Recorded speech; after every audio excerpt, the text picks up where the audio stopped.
Welcome back to Never Did It. I'm Jake Ziegler, and I'm here with Brad Garoon. We're also here with Jeff Richardson, a very special guest returning to the show. On Never Did It, we're going to look back at the last 100 years of movie history in an effort to fill in some of our own movie blind spots. And today we're covering the year 1961-ish, sort of 1960. And we're going to fill in a couple of big blind spots for all three of us, actually. We've got a couple of big ones to fill in. Let's start with Brad, the one that you picked for me. Let's get Breathless out of the way here. Jean-Luc Godard's debut film. Let's start with why you picked it for me. Okay, so just a little more clarity. Regular listeners know we generally, although not always, go by the American release date of movies. That's why these two 1960 movies, which came out in 1960 in Italy and France respectively, are 1961 because that's when they came out in the States. Okay, Breathless. I watched this a while back and I absolutely hated it. And the film world loves it. So I needed a reason to watch it again. In fact, I gave up on it about halfway through the first time I watched it. And I was surprised to see that on HBO Max, it saved my place where I left off like 3 years ago. So that's pretty funny. I did go back to the beginning to refresh. So this movie is historically important because it popularized the jump cut as a method of transition, although, as we'll talk about later, kind of accidentally. And it was like a renegade new mode of filmmaking, which you can feel. But as I was watching, and just real quick, it's about a hoodlum, a car thief, who wants to go with this woman he has a crush on to Rome from Paris because he kills, and this is not a spoiler, it happens in the first like 5 minutes of the movie. He kills a traffic cop and he needs to get out of town. And this girl isn't sure if she wants to go with him or not. The movie's like really light. It never feels like bogged down, or we're going to talk about La Dolce Vita later. That movie, which, spoiler alert, I liked way more, has a lot of, heavy themes and really low moments. And even though there's murder in Breathless, and there is some murder in La Dolce Vita, and not so much is that the central theme of La Dolce Vita, Breathless is much more uplifting. That being said, as I'm watching it, all I could think is this movie reinforces all the worst tendencies of modern movies. Like, it gave us some of the most obnoxious crap that we had throughout our childhoods, basically, in movies, especially in the 90s, when a lot of people who went to film school and, were like, oh, this sort of recent, within the last 30 years for them, movie changed the way that people make movies. They incorporated it into that. So I'll talk about that in a minute. But anyway, that's why I rewatched it. I bumped it up from 1.5 stars to 2 stars because I was able to get through it. But man, I just didn't like it. And Jeff, I'm going to start with you because when you chose this year, Jake sent me a text that you sent him that said, I'm really surprised that Brad chose Breathless. I feel like he would hate it. Oh, wait, he did. Yes, that's right.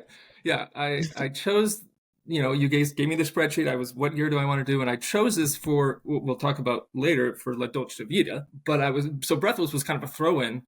And I was kind of like, oh, yeah, wow, Brad really wants people to watch Breathless. Shocking, And no, he gave it 1.5 stars on Letterboxd. So it was. I had a good laugh on that. I'm not like here to defend the movie. I've seen the film numerous times, but I hadn't seen it all the way through for at least 10 years. And it's never been one I liked. I mean, I think every time I had to watch it, I was probably forced to watch it in film class or something like that. So, I don't hate it like you seem to. I mean, it's got a lot of the energy holds up for me. The location shooting, I feel like, just sort of brings that energy, that just seeing Paris is just kind of an experience in of itself, just from 1960, and they're out on the streets with their sort of documentary cameras. I think some of the stuff is interesting with the characters occasionally. I mean, again, I'm not a huge fan of the film. They have some neat moments together. I think one thing, I don't know if you're talking about this when you talk about some of the worst tendencies. I think you're sort of talking about probably the self-indulgent aspects of the film for just authorial vision of the director, little in-jokes and stuff like that. But one thing that struck me this time is that there's a 24-minute scene of just the two of them in an apartment. And I checked that. I went back, I was like, how long was that? It was 24 minutes. And it's not like a big apartment. It's like a one-room, tiny apartment. And I was like, this is basically Godard invented mumblecore. I felt like I was watching Joe Swanberg, early Greta Gerwig or something, just people rambling in an apartment. And honestly, I have kind of a soft spot for those movies, so I know a lot of people hate them, and I haven't seen that many. But I found that was probably one of my favorite parts of the movie this time through, which on paper I wouldn't have guessed. If you're like, oh, there's also a 24-minute scene in the middle where they're just rambling in an apartment. But I actually kind of enjoyed that. But yeah, bottom line, Jean-Paul Belmondo, Michel, right? Is that his name, Michel? He's a loudmouth jerk, and he's annoying. The style is kind of grating, all the sort of talking to the camera. I find the music grating personally, which is always a big element of a movie for me. Da da da da da da da da da da. It's just over and over. Yeah, I don't know.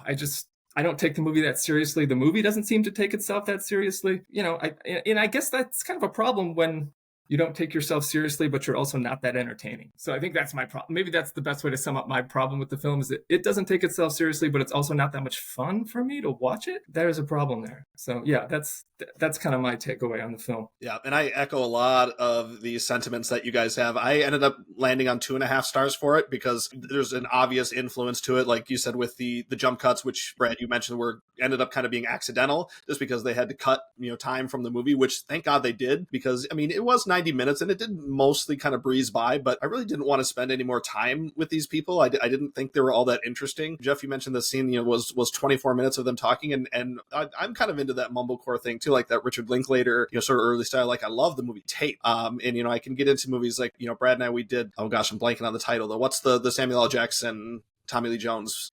Oh yeah, the Sunset Limited. Sunset Limited, yeah, like movies like that where characters can just get into talking. But I only really like that if the characters are really interesting, and like the conversation they were having is like, I am not into this at all. I don't like these characters at all. Like, and just the things they're saying I didn't think were particularly interesting. But I do like that they went there, if that makes sense. Like that they, that he had like the vision, I guess, like, to let that be a scene and just to kind of let that, unfold and everything. And I think that's kind of cool. So that was kind of my thing with the movie, where I could feel like, okay, these are cool ideas, and you can kind of see them evolve into cooler things later. Like as soon as I finished watching the movie, I looked up Ebert's review, and of course he hails it as like a landmark, modern movies started here, like everything, it's like a Birth of a Nation, Citizen Kane level sort of thing. And I can kind of see that. I don't find it nearly as like entertaining or watchable as Citizen Kane, which I could still sit down and watch and be like, this was just a really cool movie to watch still, in addition to being, as influential as it is. I certainly don't find that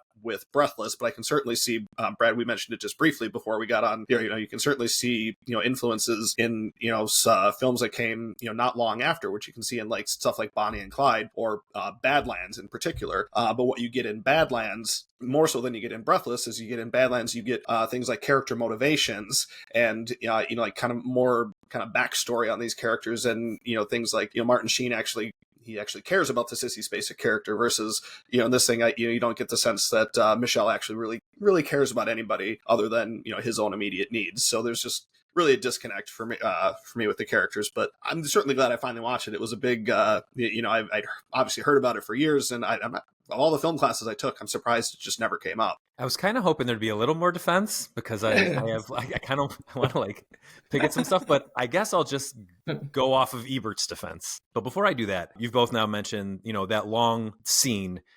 In Breathless, it's not one take, but it is a lot of long takes in the bedroom. When they're talking to each other. I don't know if the episode will come out before or after this one. I think before, but Jake and I recently watched Hunger, and in Hunger, there's this great 25-minute scene, which makes up more than 25% of the entire movie, where Michael Fassbender and Liam Cunningham are having a debate over whether or not Fassbender should have a hunger strike. And 17 minutes are one take, like a medium shot of them face to face with each other. It's very cool. And that probably doesn't happen unless Breathless happens. So, you give Breathless credit for that. I mean, someone else may have come along and done that. But the fact that you got a scene like that in a movie that was so highly regarded as such a big part of the French New Wave, they couple this movie with The 400 Blows, which is such a better movie than what we got here. Yeah, they're very different movies. It's fun. I mean, they're coupled together because they're the two, as I understand it, that were internationally huge. Like, there were movies before this. I think Chabrol had made a movie before this. I think Agnes Varda had made a movie before this.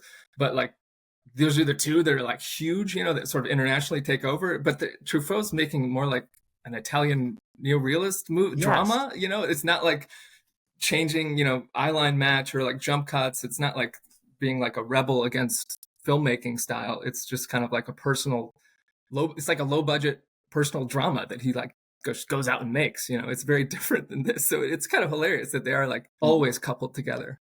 It really bothers me. Truffaut wrote the story too for Breathless. Like I think there's a natural link between them in that sense too. Well, okay, true, so right.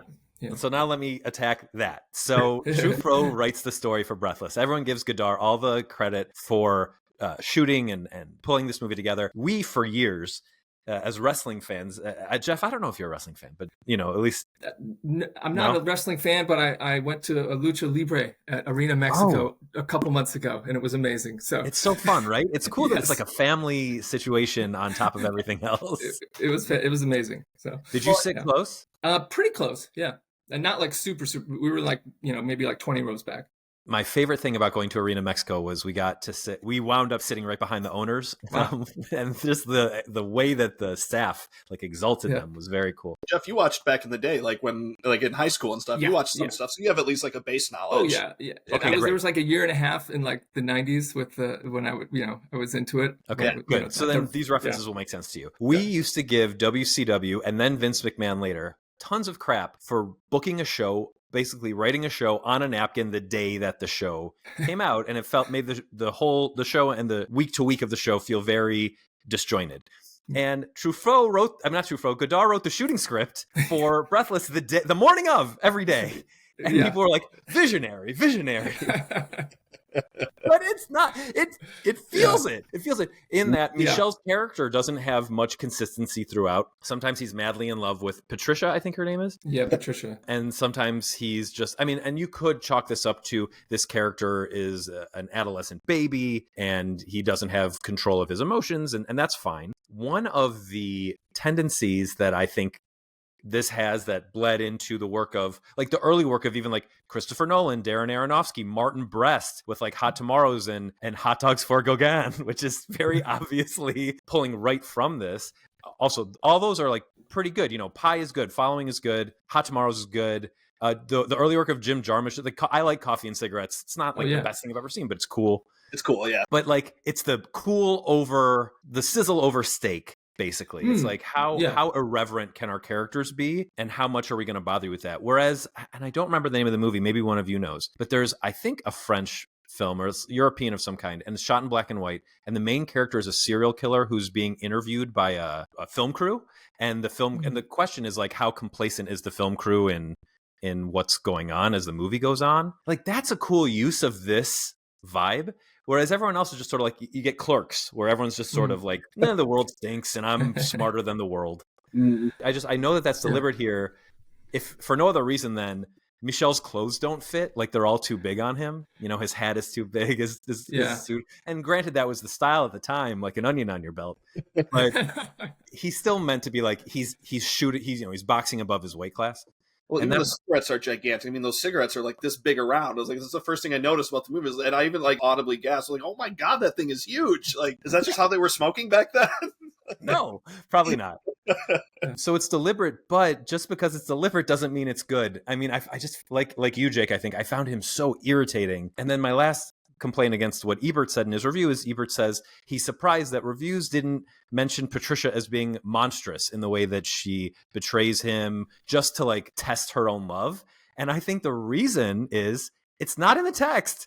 She's not like, there's no there. You could project that onto her, but I don't think Patricia herself has much of a personality, and I don't think the actress is very good. And Ebert mentions that she was a failure in her first 2 attempts at acting in the States. Yeah. So, and I don't know, the switching back and forth between broken French and English for her also kind of threw me off. So I don't know. So those are all my complaints. Yeah, those are good ones. And like I said, I'm not here to defend the film. What you said about sizzle over steak, I've always kind of assumed that the people who love the movie find it cool, like, and find it, a cool hang, like this is just kind of radical and fun. Maybe I'm wrong. I'm speaking, those aren't my thoughts, but it's just not that to me. I don't really find him cool. It seems like you could sort of see someone thinking, this smoking his cigarettes constantly and running around yucking it up, would be kind of cool, I guess. I don't know. I just don't really get that personally. Like I do with some of those Jarmusch films that you mentioned. Like, there's a couple of Jarmusch films I absolutely love, but a lot of the other stuff, I'm just like, yeah, this is cool. I like hanging out with these people, and I'll probably forget about it tomorrow, but it's kind of a cool hang. I don't really find Breathless to be a cool hang, but I wonder if some people do. Right. Maybe. I'd much rather spend the time watching Adam Driver do poetry in New Jersey than whatever this was. I love that movie so much. Yeah. Speaking of Jean Seberg, did you guys see the Kristen Stewart movie where she plays? It's called like Seberg. It's from like a few years ago. Oh no, never did. I heard that was pretty good though. Yeah, I never saw it either, but I was reading because just in preparation for this, I was reading about Jean Seberg, and it was apparently she was like had this whole part of her life where she was like stalked by the FBI, and like it's pretty fascinating. And I knew nothing about this, and I was like, wow, I can't believe I didn't know about this. And then I kept scrolling on her Wikipedia page, and it was like, oh yeah, and they made a whole movie about this with Kristen Stewart, which I would have known. So I would have known if I'd actually seen that movie. But I forgot about the movie until you mentioned it. But now that you mentioned it, I do remember hearing it was good, and that Kristen Stewart. Yeah, apparently that's what it's about, because she was very sympathetic to like the Black Panthers and things like that. So like the FBI was like, I don't know, kind of like ruined her life, and she committed suicide, I think. Oh, that's about it. It has a 2.8 on Letterboxd, and no one I follow has given it more than a 2.5 stars. Well, there you go. Maybe I'm misremembering that. Maybe I'm thinking of a different Kristen Stewart movie. It doesn't mean it's bad. I was saying to Jake before we came on, I watched Madagascar 3, Europe's Most Wanted last night, just because I'm jamming as much animated stuff into my brain as I can. And honestly, I hate the first two movies.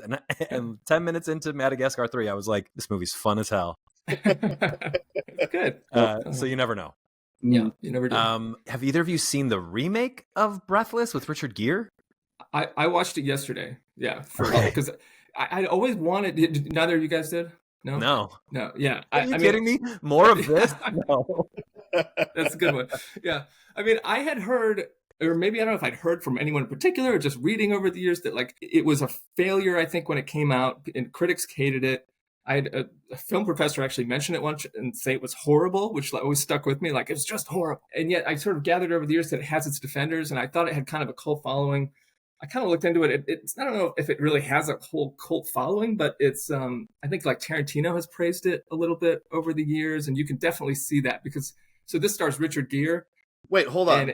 Yeah. Can I say one second? Yeah. Tarantino, who refuses to watch Denis Villeneuve's Dune movies because he thinks they're a remake, is all about an actual remake of Breathless.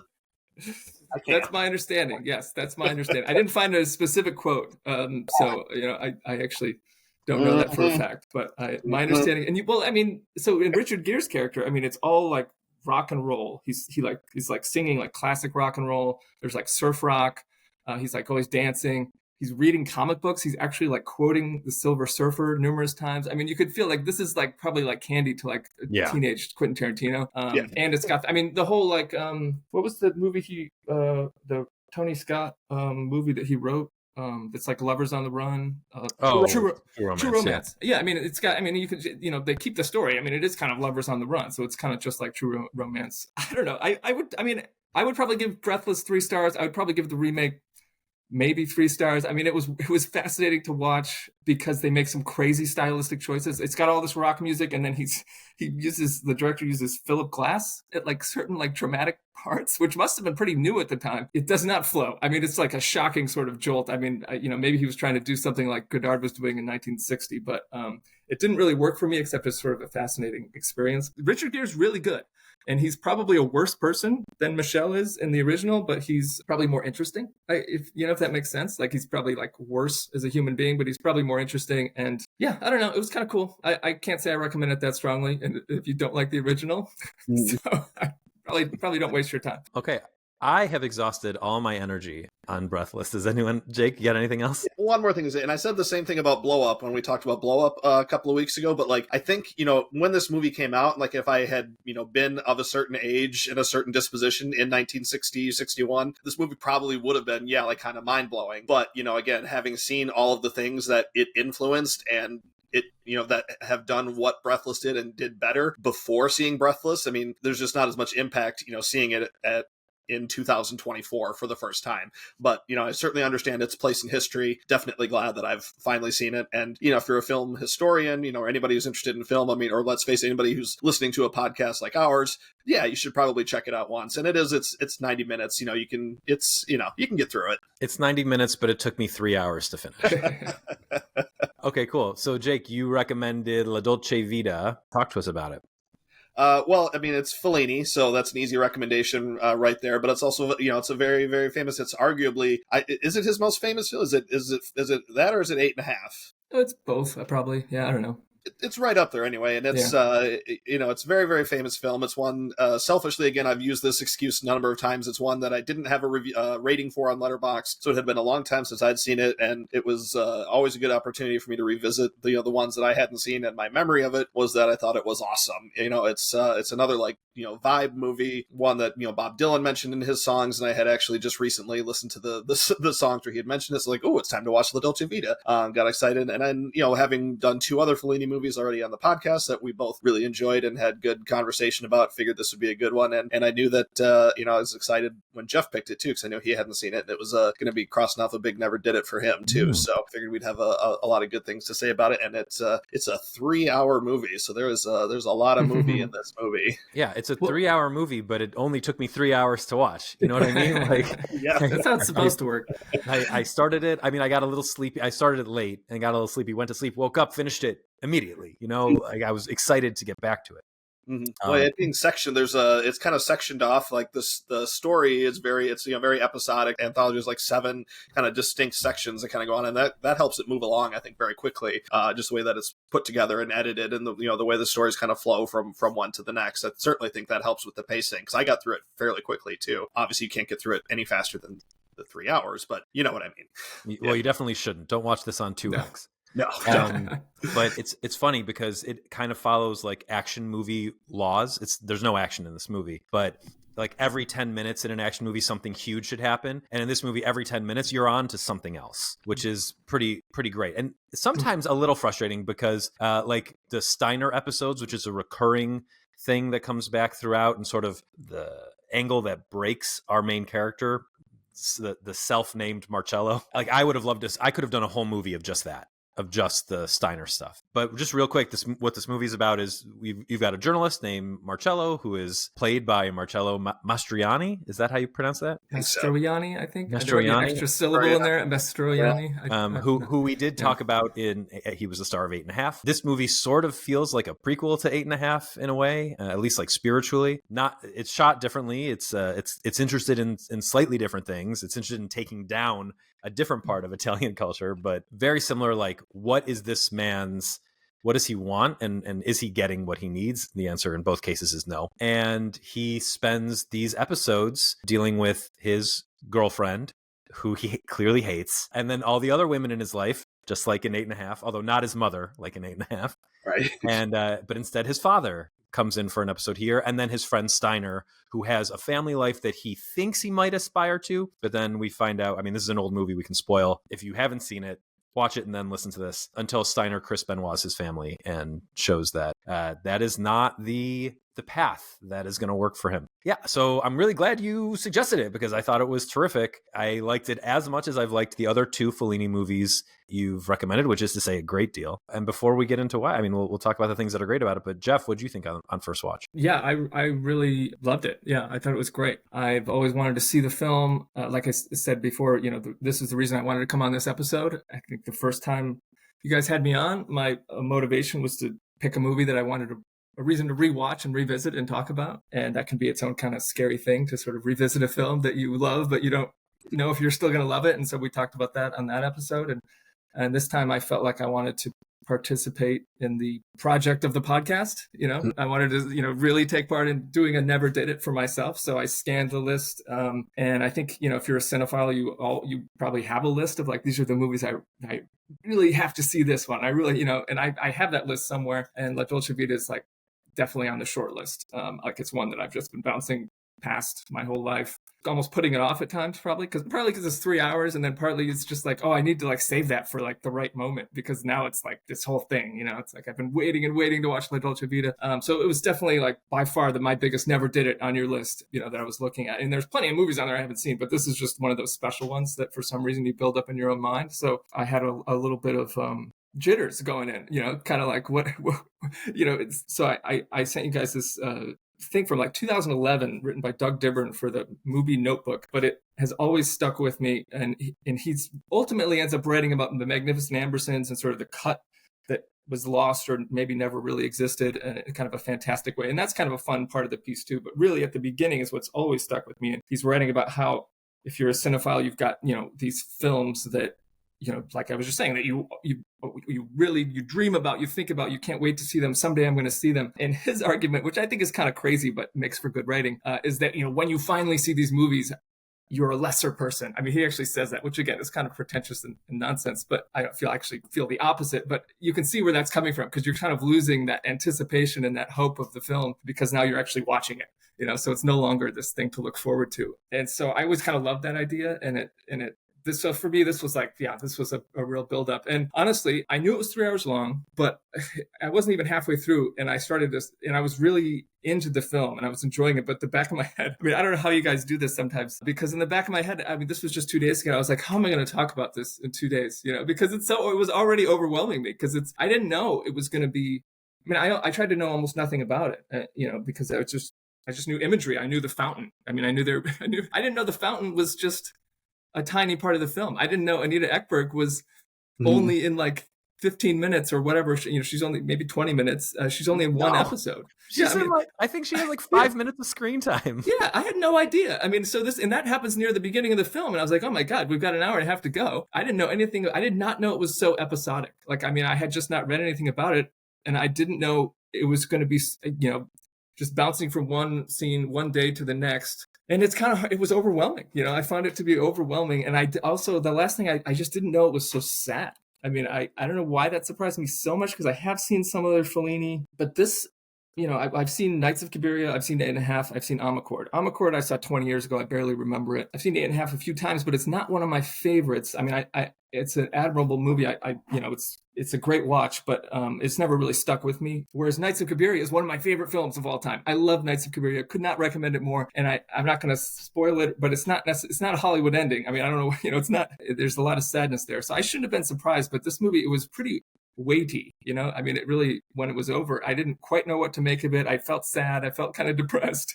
I felt overwhelmed, but I loved it, and I've really been reflecting on it the last 2 days, and and I think it's got a lot going on, which I guess we could get into if we want or not. But I was trying to figure out why is this so sad? I mean, the whole thing just felt so sad, but it was hard to pin down because they just kept moving on to the next thing. So I thought it was pretty brilliant. So ultimately, but I really needed those 2 days to reflect on it. If I'd watched this last night, I don't even know what I'd be talking about, honestly, because it was just a lot. So, but I love the film. So that's, I'll toss it to Jake. Before I talk about La Dolce Vita, I do want to throw out there about that movie article. Maybe when we're done talking about La Dolce Vita, maybe we can go through and mention a couple of our big never did it's that are on our list of like the ones, because I've got a couple that I'm already thinking of, but I want to keep in the back of my mind because I want to talk about the movie. Jeff, very similar reactions that I had to you, because it's been, for me, I think I watched it in a college class was the last time I watched it. I remember where I was, and I remember seeing it, and I remember the fountain scene very, very well, and I remember Anita Ekberg, because holy crap, who could forget? Like, once you've seen it, like, you're just never going to forget her. But I remember that being more like climactic in the movie, like you said, not in the first 45 minutes of movie. I think she's in the, that's the second episode of like 7 distinct episodes of the movie. So there's so much movie that comes after that, and there is just so much going on. If I could pinpoint on the sadness for me for the whole movie, he's trying to wrestle between what he wants to do. He's got there's the family thing. Does he want to do that? Obviously, like Brad said, he hates his girlfriend / fiance, whatever she is. He's definitely not interested in her, but maybe there's another woman that he could be interested in. That does he want to be a serious writer, or does he want to stick with kind of the paparazzi journalism that he's sort of in, but he's not super scummy like some of those other guys that he hangs around with. And then at the end, he just he's just like a press agent, and that's not anything he ever wanted to be, but that's kind of of what he settles on, and just the way he behaves in that ending sequence is just, you can just tell like he's really kind of just given up on anything he wanted and anything that he ever aspired to be. Yeah, that's depressing. Like that's really sad. Yeah, I can see why you would have that, you'd feel like, because I felt that at the end of the movie too, because, you really, in a way, you want him to, like you when you're watching movies, you want the characters, for the most part. I mean, obviously not in Breathless, I could give a shit about that guy. But, Marcello he makes some questionable choices, but, I wanted him to succeed, I wanted him to find his way, and the way he found really is no way at all. And I don't think there's any satisfaction for him at the end of the movie after all he goes through, and like all these interesting episodes and all these things that he does, and he just ends up with like the least satisfying result possible. And there's a really sad kind of tragic beauty in it, and I think that's what Fellini really captures with this. And I mean, just the way the movie looks and is shot, and my gosh, the costumes and the locations and everything. I mean, this movie is gorgeous from start to finish. It's one of the most beautiful looking movies I've ever seen. I want to talk a bit about how it's shot. And I want to go back to Breathless. Just like one more chance to dig at Breathless. There's I think the opening shot of Breathless, or not the opening shot, but very early on, after he steals the first car, there's a hood-mounted camera, and we're weaving through Paris streets. And I'm sure that people were very excited by that. And it made me think of like Lost Highway, where one of the cool shots of Lost Highway is Lynch holding the camera really low towards the ground, so that as he's driving, it feels like you're going 1,000,000 miles an hour on the street. Feels reckless. It's one of the cooler things about that weird movie. But I watched La Dolce Vita before rewatching Breathless, and I was like, hold on. In the last chapter of La Dolce Vita, there's a shot where they're coming towards the mansion where they're about to crash into, to break into to have a party. And it's a rear mounted, like a trunk mounted camera, as these 4 cars are like careening through the streets because everyone's an asshole. And I was like, this is so much more thrilling than anything in Breathless. And that's not the shot that people go crazy for. I was like, legitimately like, oh, what the crap is going to happen? This feels so dangerous. Mm-hmm. Nothing about that. Tons about the Breathless shot. Mm-hmm. Yeah, I agree on that. So there's that. Then there's the castles that they go through, the fountain, the final epilogue on the beach with I have to imagine, fake whale, a leviathan. Yeah, I don't know if that's supposed to be a leviathan. I like that. Yeah, some sort of leviathan. Well, we watched the movie Leviathan not too long ago for the podcast, and it ends in a very similar way. I mean, clearly pulling from La Dolce Vita, where there's a giant, like monstro. That she calls it monstro. I love that. The word for monster in Italian is monstro, but I love that. That woman who's an actress that Marcello, one of the many that he embarrasses at the party, she says, oh, it's a monstro. And it made me think of Pinocchio, because the big whale in this Italian tale is called monstro in Pinocchio, which is another, like, I love these through lines. They're so cool. Yeah. Well, The Substance, I can go ahead and spoil it. Brad, I know you're not going to see it, and I don't know, Jeff, if you've already seen anything about it, and it's not a huge spoiler, but like, at the end of the movie, she turns into Monstro. When the 2 characters finally combine, it's Monstro, Eliza Sue, or whatever. It's like, but yeah, so Monstro is even showing up in movies in 2024 that are not specifically Italian. They call her Monstro? Yes, it literally pops up on the screen like Monstro, Eliza, like it's specifically called that. Yeah, interesting. That's cool. Yeah. And it happens at the end, right? This indecipherable monster. But and I'm not a scholar of this movie. I just watched it for the first time, but it did strike me as like, this monster washed up on the beach is supposed to be representative of how his life ended up. He accumulated all these experiences and then is just like bloated on the beach. And I wonder if it's how he sees himself too, because I feel like he almost they cut to the eye, and then Marcello's like sitting down and he does like a squint with his eye, so it's like almost like he sees himself as the monster.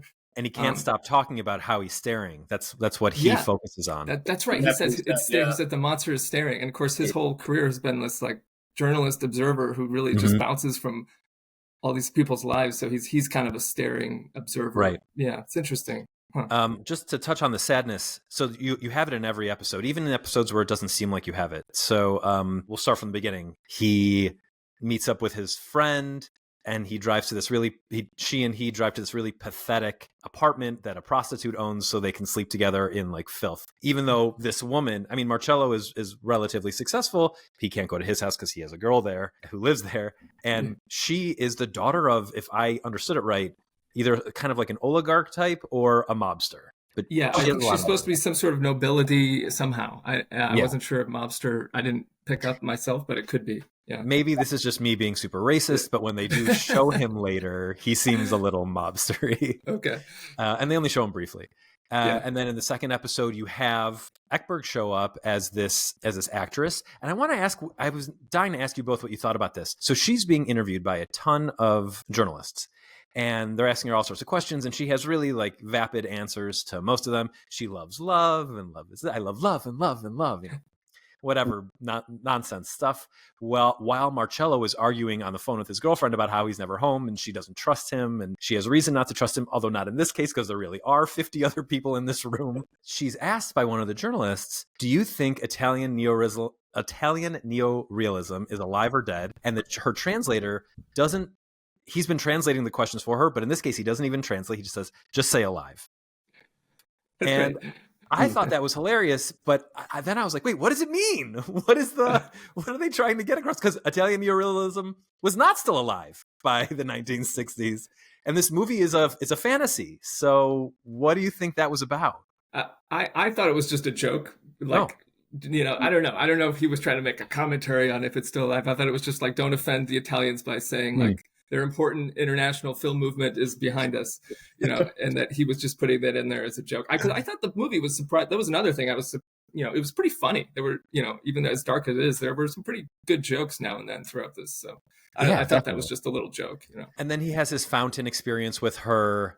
And it seems great, but then she's gone because she doesn't live in Italy. And she's also just like, as he calls her, she's a doll.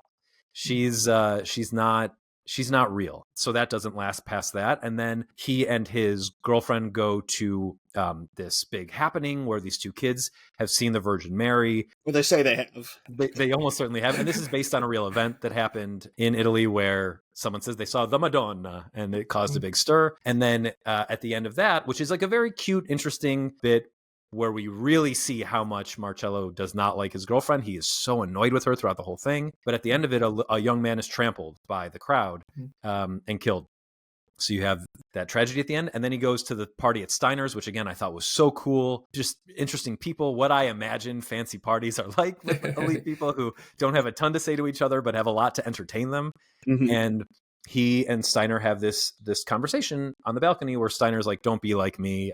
It seems like I have it all." His kids seem like geniuses, but he's depressed, and that leaves Marcello feeling depressed. And then more like that. And then the big one to me was he goes to the castle for that big party. He gets picked up by his Swedish friend, who I think is playing herself. And he goes to the castle where there's an English poet who is playing herself.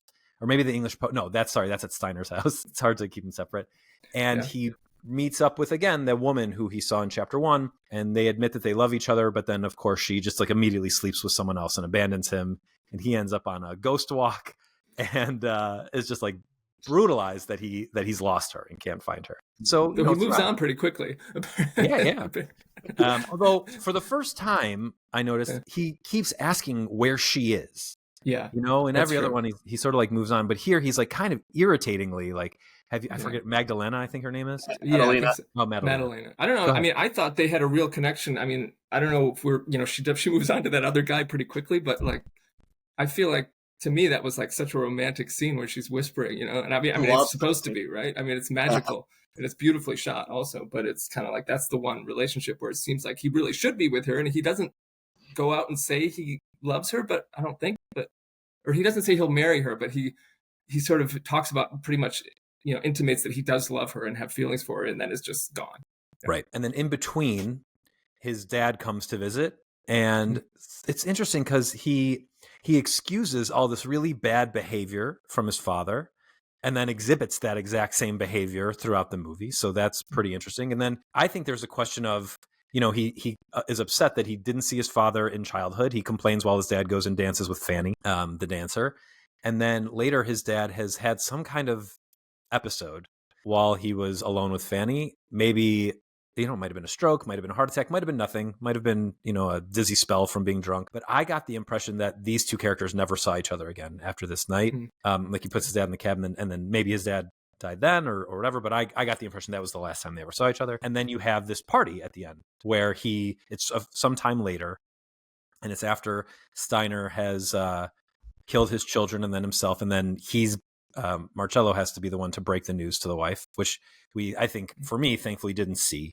That would have been really tonally dark, even for this movie. And he's a mess, and he just humiliates everyone at the party, and is seen by the end as kind of a joke. So for me, the sadness really tracked, and it made the runtime of the movie track. So Jeff, I was really happy you said that you're glad you watched it 2 days ago because you didn't know what you would say about it right after. Because for the first time ever for me, I wrote a Letterboxd. I always write right away on Letterboxd, and I wrote, I'm going to need to talk this out before I put a review on this. And then 20 minutes later, I was like, I'm fine. I'm gonna talk about it now. But at the end, I was like, what? Wow, this made me feel a lot of different ways for the runtime. But you do need some time with it to let it all sort of like marinate and come together. Mm-hmm. Absolutely. I'm almost ready to watch it. I mean, I'd probably watch it again soon. I would like to watch it with my wife. I think she would like it. And it's a 3-hour movie that I'm like ready to, like, I could watch it again shortly, I think, because I just think there's a lot to watch and a lot to absorb. If I'm going to be totally honest, it's kind of funny regarding Brad's comment earlier. Earlier this morning, I was up and I was thinking about the podcast, and I pulled up La Dolce Vita on Criterion, and I watched certain scenes at 2 times speed. Because I wanted to remember. I was like, what happened in this scene? What did they say to each other? And of course, the subtitles stay on the screen even if it's 2 times. So if you can read fast enough, you can actually keep up with, so actually it's kind of funny you said that earlier, because I literally watched scenes of this movie early this morning on 2 times speed because I wanted to revisit it, because I thought it was so dense, and so it was just a little overwhelming the first time I saw it. I wanted to try to make sense of it and try to figure out why I had all these feelings. It was kind of like almost, it's confusing. I mean, I think that's when you've seen a great movie, actually, or one of the ways. I mean, another way would just be being thoroughly entertained, but this is just, I just had a lot of feelings, and I didn't really know how to interpret them when it was over. So I'm not going to say too much about it because I don't think either of you have seen it yet, but I watched Emilia Perez last night on Netflix. It's a similar thing where at the end I was like, what was that? My initial like one thought review to rip off the Random Acts of Cinema podcast was just like, weird. But whereas like now with, I've had some time to think about it, it does not sit with me in the same positive way. I liked it, by the way. It's worth checking out. Not making my best of year-end list, but worth checking out. Definitely an interesting experiment. But whereas after watching La Dolce Vita, within like an hour, I was like, I think I just watched an incredible movie. And then Emilia Perez was like, I'm glad I watched it, I guess. That's pretty cool.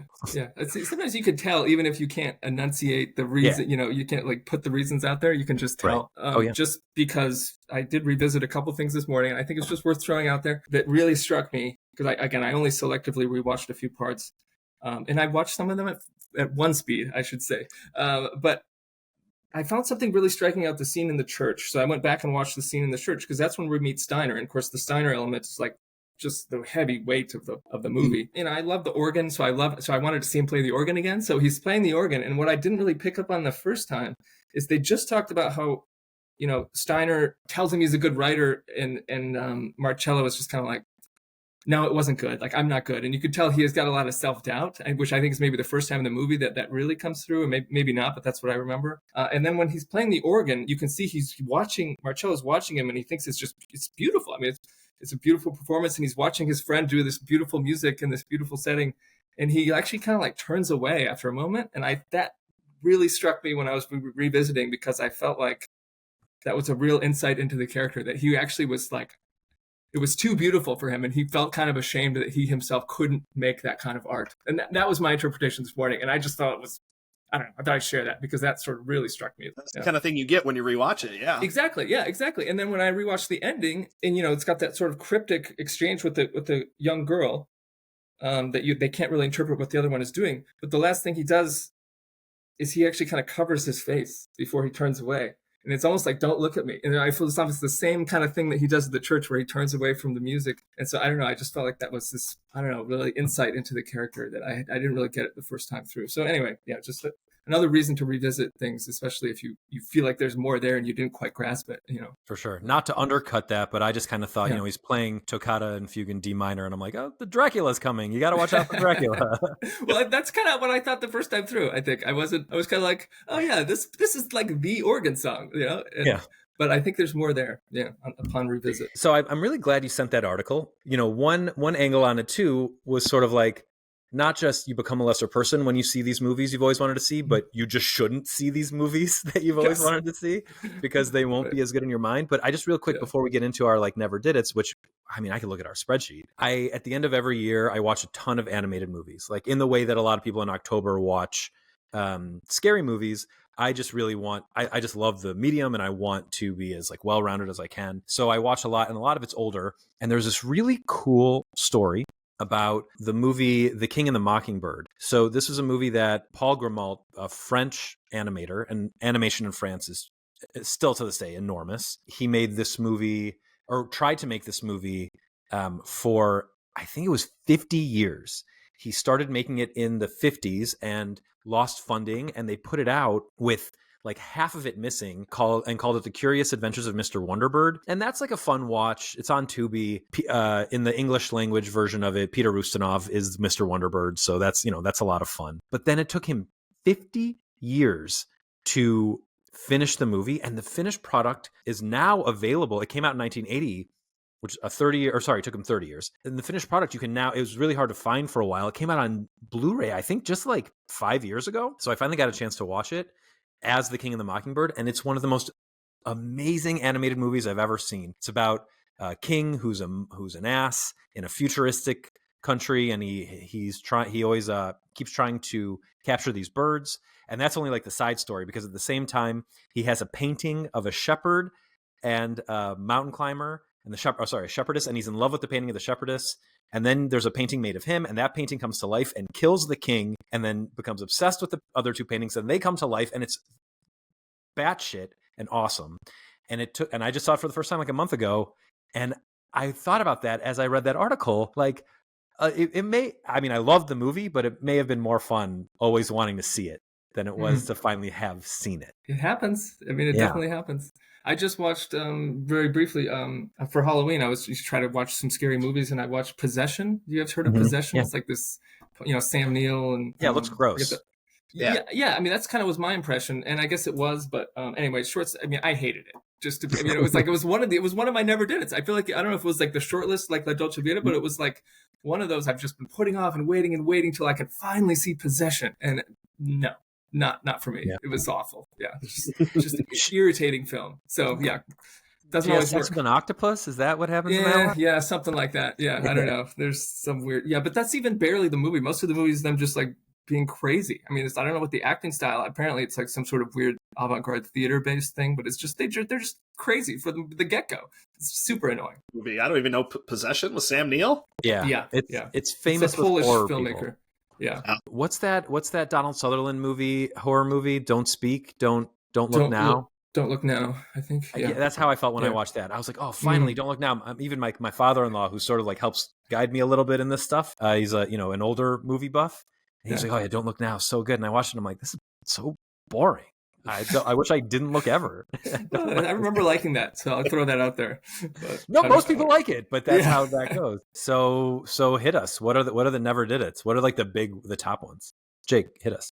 Probably the biggest one for me, and I'd have to really, really look at this, but a big one for me is Bicycle Thieves. Never did it. That's a big one. And I know it came up a couple of weeks ago when we were talking about the whole trilogy, Good, the Bad, and the Ugly, few dollars, fistful of dollars, and a few dollars more. I've never seen any of those. We were talking about this earlier, Jake, but To Kill a Mockingbird I've never seen, just because I'm not a huge Gregory Peck guy. But then I was like baffled that Robert Duvall is in that movie and still alive. So I feel like I need to see that before he dies. And then like The Raid and The Raid 2 are movies that I've always wanted to see and never checked out. And Gone with the Wind I know is on our list and has a very mixed reputation at this point. But I watched it. I technically did watch it on a date, Jake, when we lived together.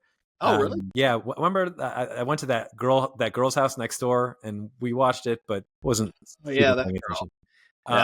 Yeah, that girl. So those are my big ones. And then like there's a couple sci-fi ones too, like Alphaville. Speaking of Godard, I've been curious about forever. Yeah. And then Playtime has been one that after I saw Beau is Afraid and 8.5, I was like, I think I need to see Playtime. So yeah, those are mine. Well, for me, I just made up a little list. A couple on here that are on the podcast have already been on. Though I don't think they would have been as big as La Dolce Vita for me, but the fact that you already covered them, I kind of ruled them out, obviously, as a pick. But Tampopo, I've always wanted to see Tampopo. Still have not seen Tampopo. Schindler's List was one for me, which I know was one for Brad until recently. I've just always put it off. Yeah, I get it. Yeah. And La Piscine. Oh, another one that you guys did on the podcast. I don't know why. I think it's because I always kind of wanted to see it, and then it kind of jumped way up on my list because a couple of years ago it was playing at Film Forum, and the New York Times did a story how this was like the movie of the summer. I saw it there. I saw it at exactly. Yeah, and like we weren't living in New York anymore at that time, but we actually went back, and I think it was still at Film Forum. Like I'd already read the article. We went back to the city, and we were there for like a week, and we just didn't go, and now it's like way up on my list. So like those three that you guys have already talked about, and in addition to that, I've always wanted to see Nashville. I really like Robert Altman, some of his stuff, and I've just never seen Nashville, and I always kind of feel bad about that. And Hiroshima Mon Amour, speaking of French New Wave, Alain René, I think is his name. Sort of, and I think that might predate Breathless. No, it came out the same year as 400 Blows. So so the year 59. Yeah. So always wanted to see that. And then the last one I'll throw is Picnic at Hanging Rock. Has just always seemed like this really intriguing movie that I just kind of feel like, oh, this is going to be an amazing experience when I finally watch this, and it's probably going to be disappointing. I've built it up so much. Do you like The Long Goodbye? I love The Long Goodbye. Then you will very much like Nashville. Okay. Do you not like The Long Goodbye? I don't like The Long Goodbye. I don't like Nashville, but like I love The Player. Okay. Yeah. I really like The Player. I like the Nixon one. Yeah. And I really like he did these two TV shows. Well, one was a full-on season and one was just like a miniseries. One was a made-for-TV movie called Tanner 88 and Tanner on Tanner. Yeah, I've heard those are good. Yeah. They're cool. Yeah, they're really cool. And they're more like Nashville, but Nashville is just to the point where I'm like, what is happening? I can't follow it. I can't track what's happening. And Nashville obviously has a lot indebted to Breathless because it's another one of those just like boom, ba boom, ba boom, ba boom. Here's some stuff. Here's some stuff. Here's some stuff. Here's some stuff. Interesting. Now maybe I won't want to watch it. I really don't like it, but a lot of people do. I thought of two more location ones because, Brad, you watched it recently, but I've not seen Tokyo Story. Amazing. That's been on my list for a while. And Paris, Texas is another one that I know has a huge reputation. I've just never seen it. That was on my list. That was one for me. And that was one where I was like, that was disappointing. Oh, yeah. Same exact thing. Is that forever I kept wanting to see Paris, Texas. I feel like the stills you see from it are so beautiful. Like you just like, and it just builds up in your mind, and then you watch the movie and it's so slow. I mean, I did find it kind of beautiful also, but it just couldn't live up to the anticipation. Yeah. It's just so slow. Blue Velvet was one for me that was a never did it for a long time, and then watched it this year. I was like, ugh, I straight up didn't like it. Like I thought it was kind of bad. Yeah, I think my review on Letterboxd for Blue Velvet was, oh boy, this is not as good as The Elephant Man, is it? Yeah. It's not as good as The Straight Story, I'll tell you that. I mean, there's very little that's as good as The Straight Story. That is one of the best movies ever. Yeah. I love it. And you know what? Speaking of The Straight Story and Paris, Texas, I like Harry Dean Stanton in Paris, Texas. He's great. It's just like amounts to very little. It does. Yeah. Yeah. It has some, but it's still very memorable to me. Anyway, yeah. I have fond memories of the scene where he finally finds her. Yeah, and I don't beautiful. remember. It's like the colors in the booth. Yeah, and I don't know, but it takes a long time to get there. And I don't remember anything else about it, quite frankly. All right, now this is the Paris, Texas pod. Yeah, I'm trying to think if there's any more, because this is actually probably more interesting than the top 5 I put together for 1960 or 1961. Oh yeah, we haven't done that yet. Yeah, let's do that real quick. I did throw together a top 5, and I will I think we may have already done 1960, and not done a top 5 for it. But the Dolce Vita will show up twice. Yeah. So real quick, my top 5 for 1961. Number 5 is The Parent Trap by David Swift, starring Haley Mills and Haley Mills, which is an ad that I remember from the Disney Channel so vividly growing up. Me too. That movie's a lot of fun. My number 4 is 101 Dalmatians, which is one of the better Disney Animation Studios films. Watched it again. Let's see, when did I do that? I believe last year. Yep, in April of last year. And I was like, this movie's freaking cool. And the Disney version screws up the aspect ratio, which is annoying, the Disney Plus version. So if you have that on DVD, I recommend watching it that way. My number 3 is West Side Story, which is just, I mean, everyone knows what West Side Story is. It's freaking awesome. I like it more than the new one, although I like the new one, but I think the original is better. My number 2 is La Dolce Vita, and my number 1 is Akira Kurosawa's Yojimbo, which is the first in a 2-part movie about samurai bodyguard that was then adapted into the first installment of the Dollars trilogy, Fistful of Dollars. So check out Yojimbo. It's freaking cool. And then watch A Fistful of Dollars. It's freaking cool. Yeah.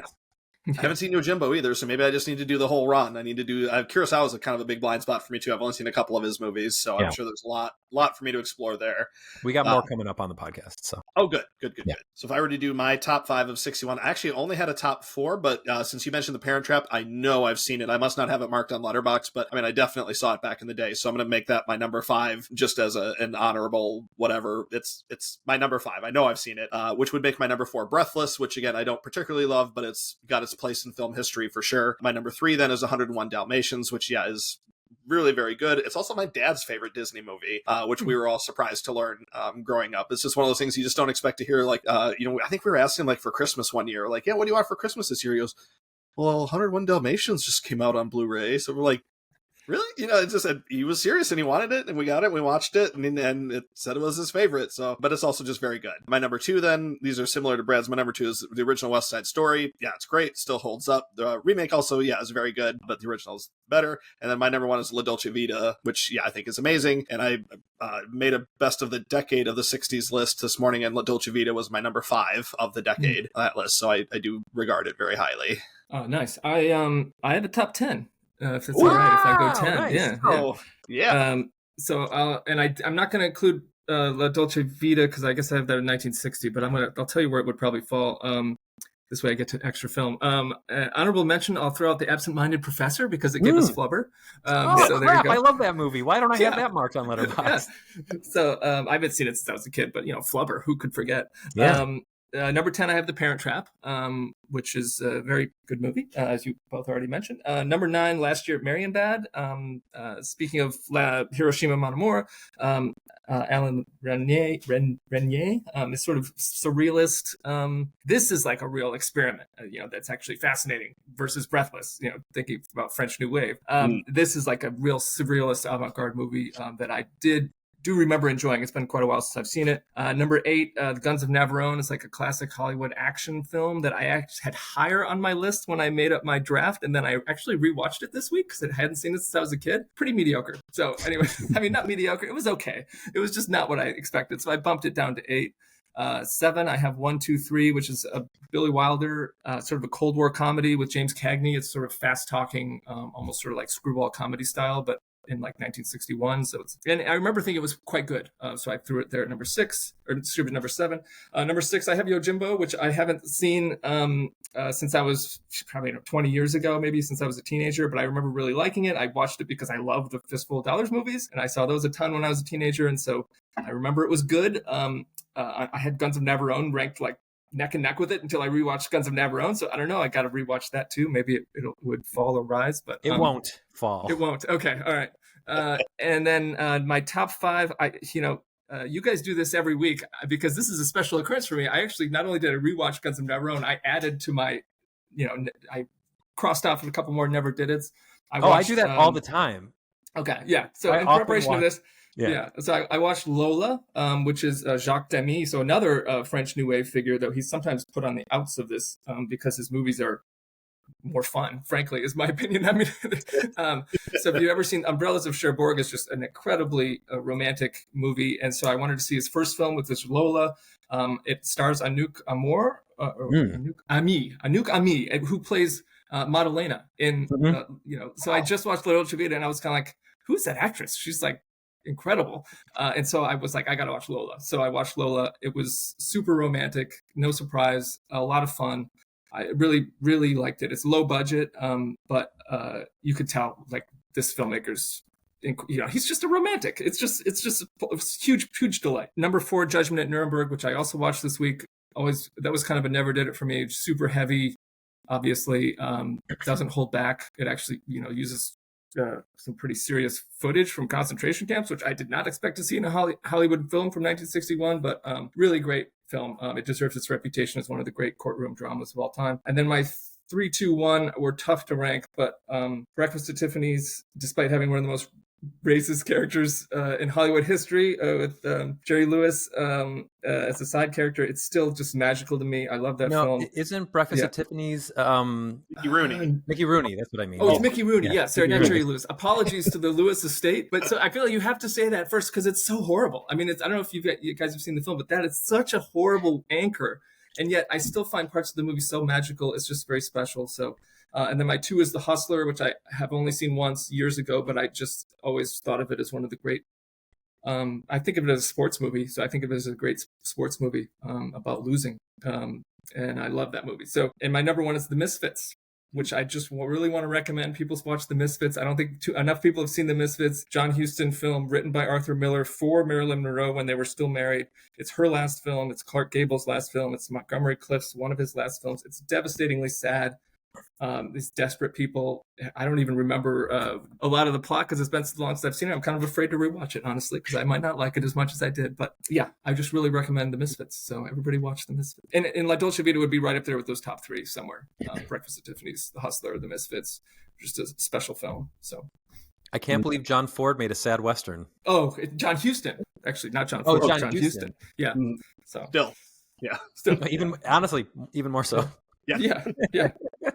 Ooh, Jeff? one last thing, I'm sorry, that we didn't cover, very brief, Oscars for these movies. Breathless, both qualified for 1961 Oscars. Breathless did not get any nominations. La Dolce Vita did significantly better. Fellini was again nominated for Best Director for this one. It was nominated for Original Screenplay, Black and White Art Direction, and it won for Black and White Costume Design. So 1 for 4. It lost, director to Wise and Robbins for West Side Story. So, West Side Story was a juggernaut that year. Decent night for La Dolce Vita at the Oscars. All right, great. Oh, this is a lot of fun. We'll have you back on for sure. All right. Yeah, it was a lot of fun. We got to have you look at the spreadsheet before it dwindles away. Yeah, I know. You guys are making good progress. I'm fully caught up. Love the pod. Love what you guys are doing. You're the one. Amazing. Yeah. Wait, why did it drop on Tuesday this week? Is that a switch? So I've switched it. What happened is, I guess people should know this who listen. So for one thing, Thanksgiving's coming up, and I didn't want to skip a week. And for another, since February, we've been posting these on YouTube also, and we've been because we started on Apple Podcasts and Spotify first. We have this backlog. So I've been posting the old episodes on YouTube on Tuesdays and the new episodes on Thursdays, and the Tuesday episodes just perform much better than the Thursday episodes. So we're moving to Tuesday. And I also thought about my own podcast consumption. And by the end of the week, I'm not listening to podcasts as much as I am at the beginning of the week. Yeah, there's some sense there. That makes sense. Yep. So that's that. We're Tuesday boys now.